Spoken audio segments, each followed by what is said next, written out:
Hello, everyone. It is April 22nd. April 22nd already. Wow. Yeah. Quarantine, COVID-19 is starting to show some signs of weakness, some signs of slowing down. Um, so that is a good thing. But we're still we're still mostly inside, and today's afternoon devotional, I'll start reading. And April 22nd. I don't know why, but that just seems really weird. And on a side note, last week I told you guys about a hat and stuff that I ordered about a month ago that should have been here, but then it got caught up at the border. Ordered it like right at the beginning of all this stuff. And I'm like, yeah, when's it gonna come in? It should be here by the end of the week. I'm excited for it. Anyways, Jesus is calling for April 22nd. Listen to me continually. I have much to communicate to you. So many people and situations in need of prayer. I am training you to set your mind on me more and more, tuning out distractions through the help of my Spirit. Walk with me in holy trust, responding to my initiatives rather than trying to make things fit your plans. I died to set you free. And that includes freedom from the compulsive planning. When your mind spins with a multitude of thoughts, you cannot hear my voice. A mind preoccupied with planning pays homage to the idol of control. Turn from this idolatry. Back to me. Listen to me. And live abundantly. Alright. So, Psalms 62:8, trust in him at all times, you people. Pour out your heart before him. God is a refuge for us. So if the Son sets you free, you will be free indeed. John 8:36. Many are the plans in a man's heart, but it is the Lord's purpose that prevails. Proverbs 19:21. And then finally, my sheep listen to my voice. I know them and they follow me. John 10:27. So, I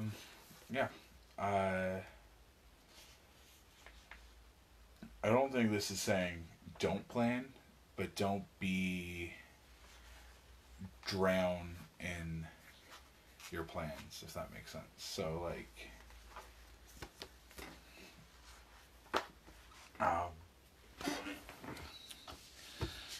don't have your plans be the things that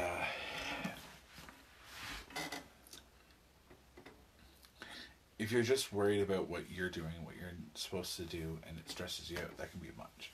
That can be too much. There's a host for our Project Serve team, and his thing was flex or die.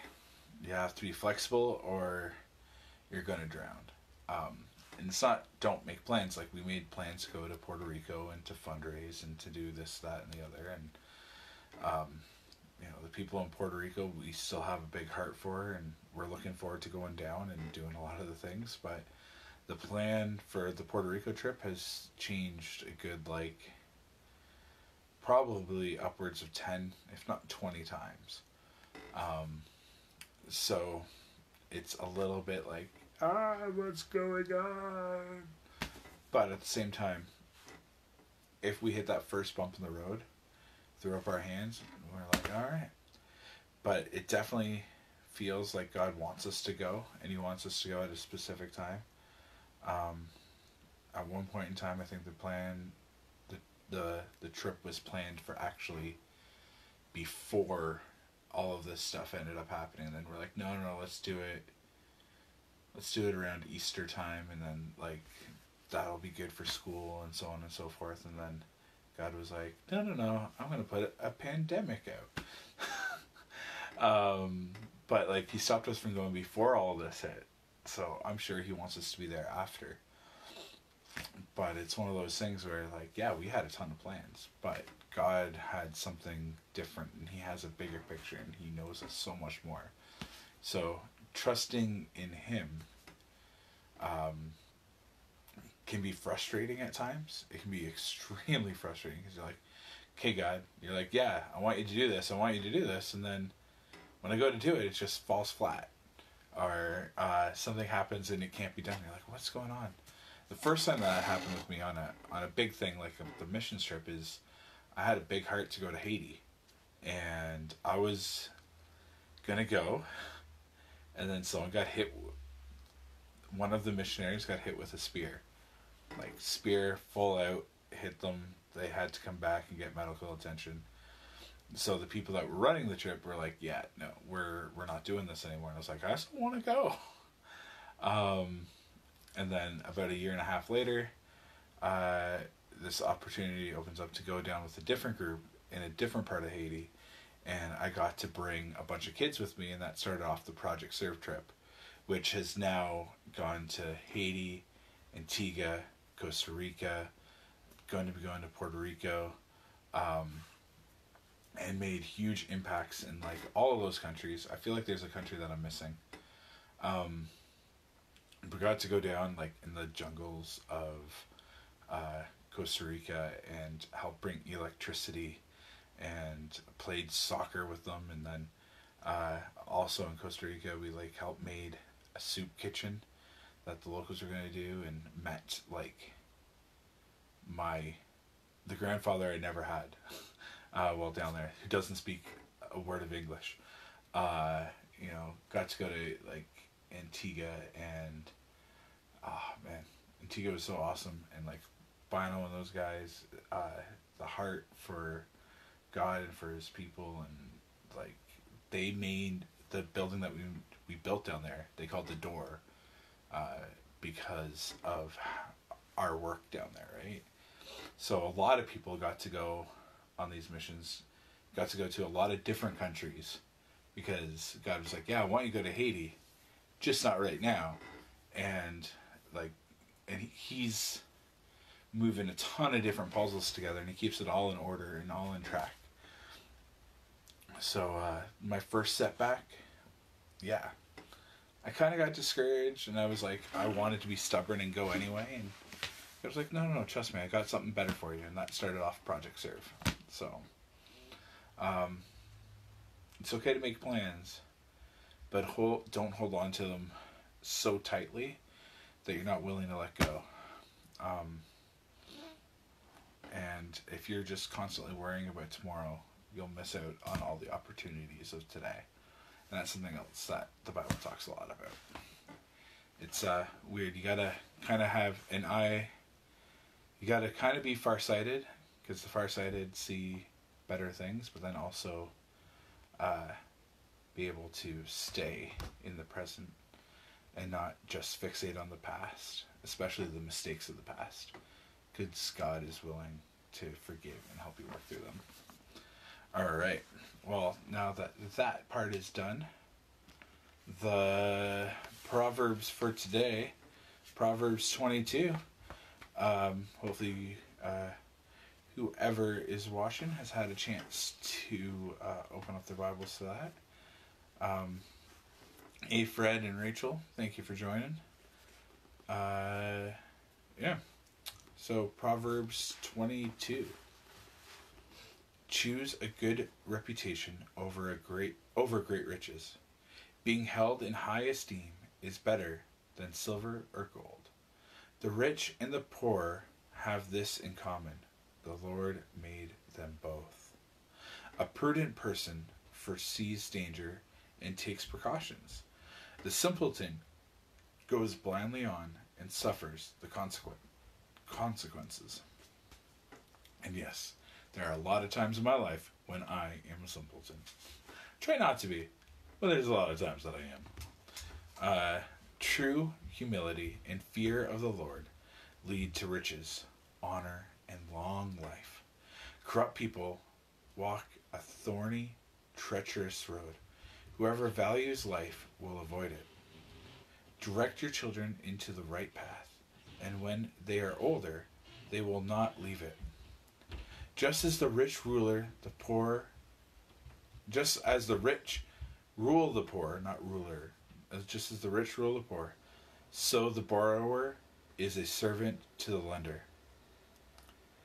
Those who plant injustice will harvest disaster, and their region of terror will come to an end. Blessed are those who are generous, because they feed the poor. Throw out the mocker, and the fighting goes too. Quarrels and insults will disappear. Whoever loves a pure heart and gracious speech will have the king as a friend. The Lord preserves those with knowledge, but he ruins the plans of the treacherous. The lazy person claims, "There's a lion out there. If I go outside, I might be killed."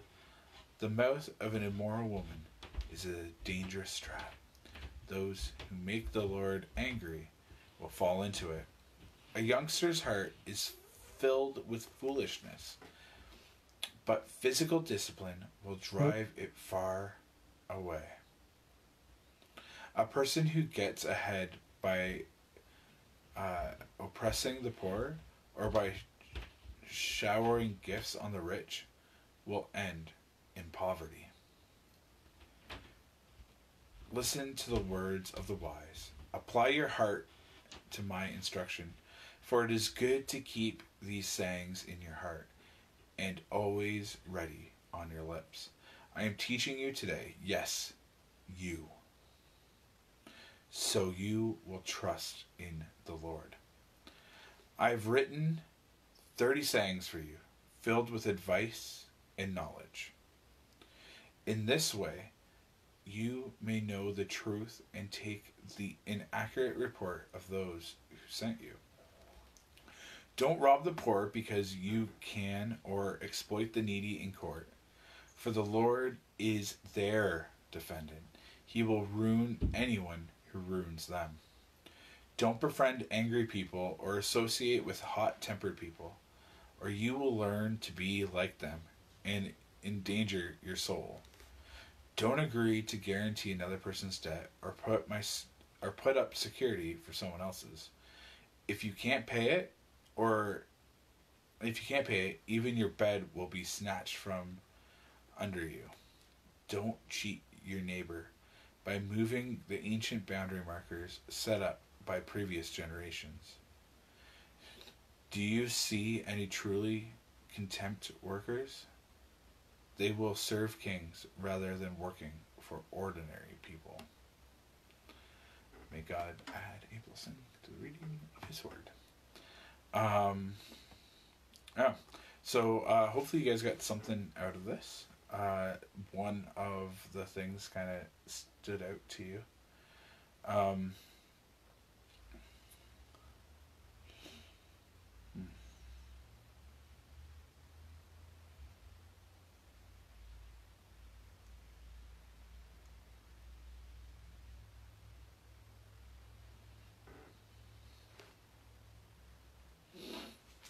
There's quite a bit in there, but it's kind of like, yes, I am a simpleton sometimes. And, it's nice that I have Candace now, because she's the opposite of that. She's definitely a more prudent person and will take more precautions. So together we have that mix of what I was talking about earlier on.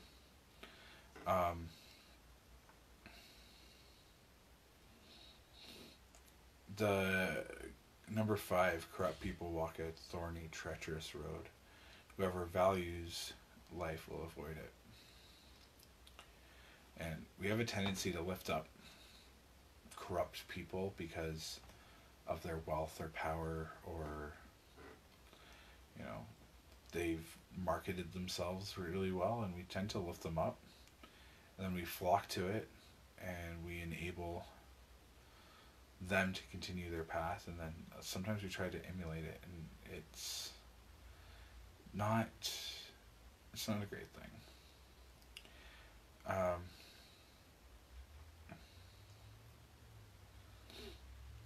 Number 7, though.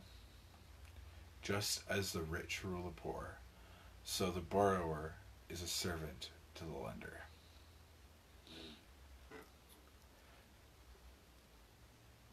Thinking about debts and all of that jazz, when I was 18, I was riding my bike, and Visa called me, and they're like, "Hey, do you want a line of credit for $15,000? 18, never had that kind of money. Just got my first like hourly job, and I was like, sure. And they're like, cool. Then they sent me $15,000 on a line of credit, essentially a credit card. Well, I was stupid. Racked that $15,000 up to nearly $20,000. I didn't know what I was doing. It didn't take me that long to do it, and well, I started falling a bit behind on the minimum payments, so I worked out a consolidation loan, because I had a lot of debt then, and I'm still paying it off today. I'm 34. I've been a slave to Visa, slowly paying off my debt because of a decision I made when I was 18. Part of me feels like it's criminal, and they shouldn't have just offered me that, especially since I was in like a minimum pay job at the time. But they did. And I accepted. It was legal. I was poor. I was naive. And I got excited at the prospect of free money. And I'm not saying I wasn't blind enough to be able to count the cost, but I was naive enough to think that I could handle it. Oh yeah, I could pay it off, blah, blah, blah, blah, blah, blah. And I told myself all the things that I could do. And I had a good plan that I did not follow through with. For various reasons. So when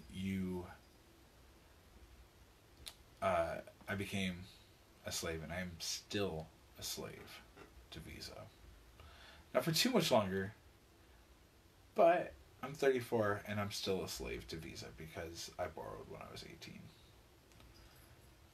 I am still I'm so sad about that. Like, I paid off my car before I paid off this loan, which it's kind of crazy. But you know, I've been slowly chipping away at it, making dents.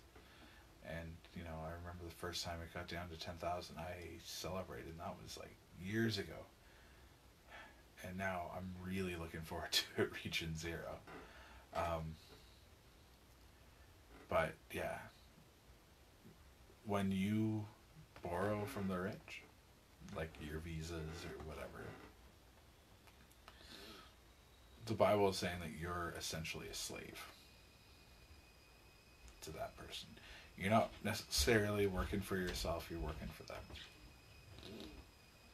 And that's something that really stood out to me as I was reading it, and brought that whole thing back.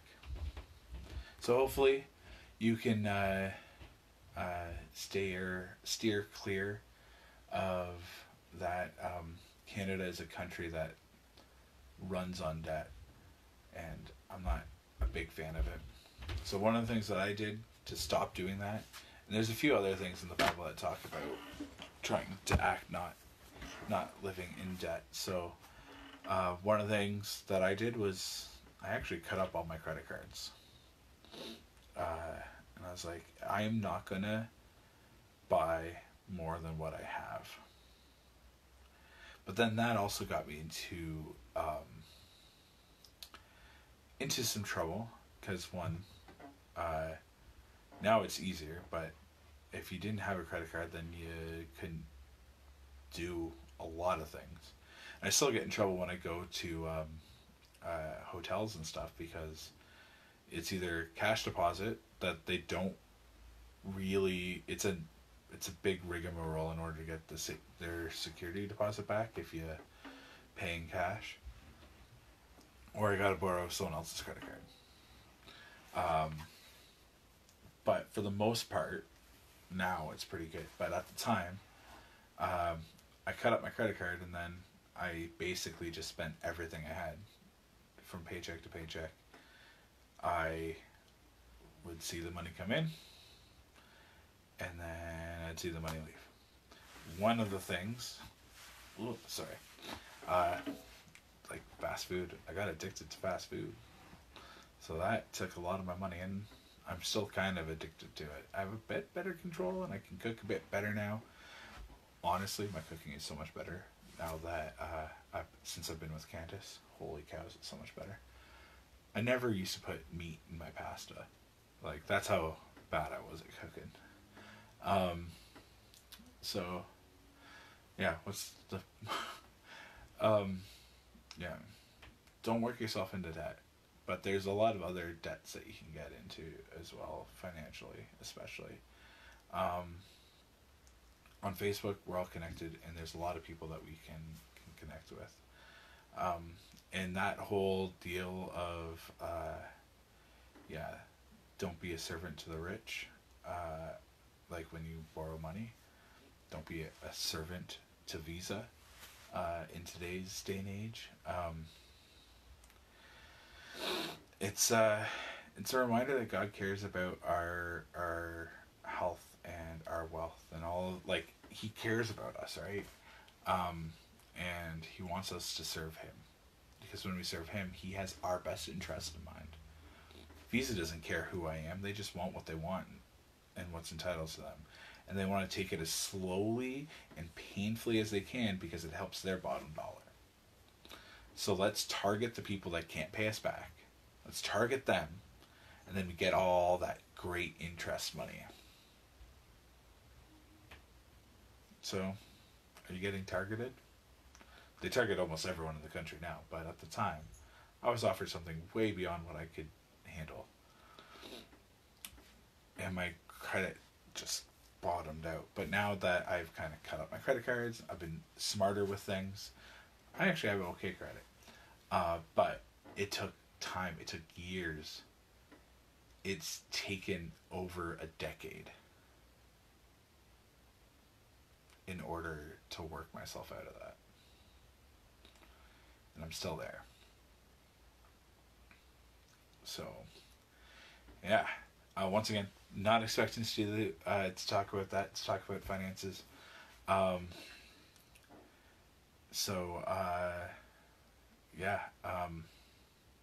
Hopefully there's something else that you guys got. It doesn't necessarily have to be the money side of things. We read quite a bit there about our plans. Once again, my plan was to be able to pay off the credit card or go to Haiti. Then someone got stabbed, and then I didn't follow through with my plan. And God's like, just try to avoid it. If you can, avoid it. When it comes to the money. And then with Haiti, is like, I got something even better in mind. You are going to go, but I got something even better. All right. Remember, leave a like, comment, private message, any prayer requests or anything like that. I do enjoy praying for you guys. On that note, let's pray. AJC, awesome Jesus Christ. I thank you that even though it's pretty cold outside, we can come inside here and we can read and have a devotion and focus on you midday like this. I lift up Scott and his family and his little ones, and Samantha, and I saw Barbara and Rachel and Fred and whomever else is on right now. And I thank you for them. I lift up their relationships with their families, their friends, and their loved ones, and whatever's going on with their work and everything too. I lift up all the front care workers at the hospitals and all over the place that we normally lift up. And for us, Lord, I pray that we can learn to plan well, but not hold on to our plans so steadfastly. You've brought up a couple different verses that just read separately might seem contradictory, but they do actually help each other out, and they mirror each other. It's that we don't have these plans that we hold on to so tightly that we'll go down with them as God kind of slowly starts revealing his plan. I pray that we can trust him and that we can follow through with that. For things that you've put on our hearts that you're saying yes to, and then it just seems like doors are closing all around, may we remember that you are in control and that you might have something better. That just because it's no for now doesn't mean that it's not going to be yes later on. Like with Candace. When I was younger, it was a no for now. 8 years later, it was a yeah, you're going to marry her.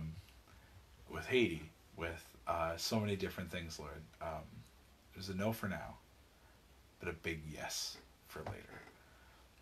And every single time, it's proven better and better and better when we trust in your plans. And there's other things, Lord, where you're just like, yeah, avoid it as much as you can, avoid it, and we still get suckered in. And I pray for help and strength to know when to avoid that stuff, like debt, like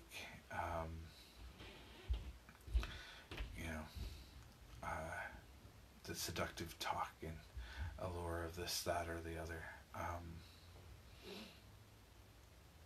Yeah, Lord, there's a lot of things tempting to distract us, to take our focus, shift our focus away from you.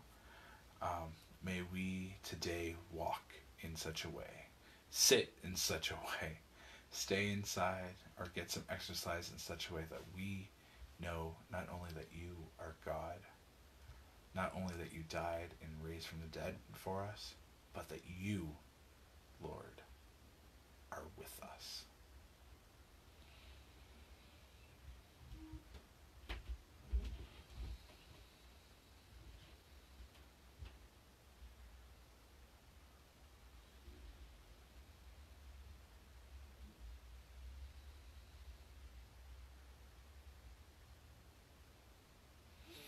All right. Well, thank you guys very much for joining the afternoon devotional. No cats in here today. That was different and unexpected. But no. Anyways, thank you guys so much for joining. Have a great rest of your day. Yeah. Peace be with you.